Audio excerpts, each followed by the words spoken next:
Američka vlada će sa 3,15 miliona dolara finansirati sprovođenje 5 projekata u Srbiji za jačanje sistema krivičnog pravosuđa, rada institucije i službenika.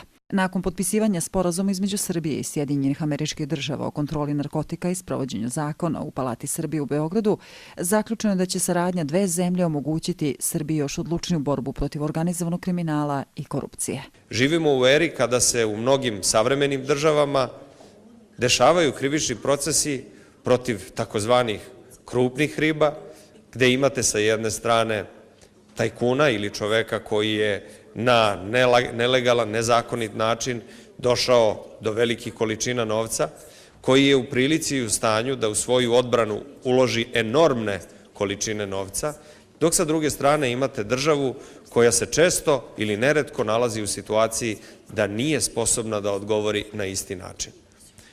Upravo kroz ovaj sporazum stiču se uslovi da i u Srbiji sistem krivičnog pravosuđa, ali i krivičnog gonjenja podignemo na znatno viši nivo.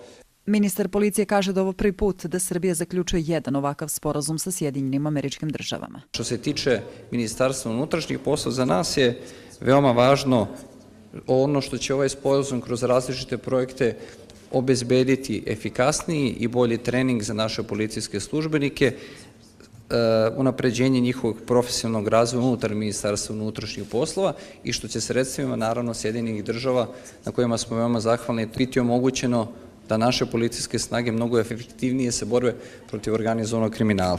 Efikasno pravosuđe ne može da postoji bez uske saradnje sa policijom, ali za to su potrebne institucije koje će unaprediti tu saradnju, u čemu američka vlada Srbiji mnogo može da pomogne, kaže američki ambasador.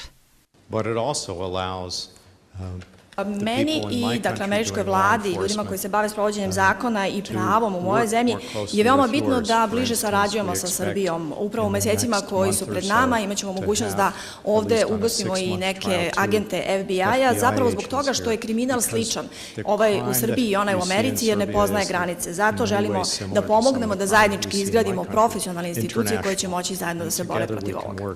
Današnjim sporazumom Srbija će od Sjedinjenih Američkih Država dobiti još 3,15 miliona dolara. Kroz slične projekte u poslednjih 10 godina američka vlada obezbedila Srbiji pomoć od oko 30 miliona dolara.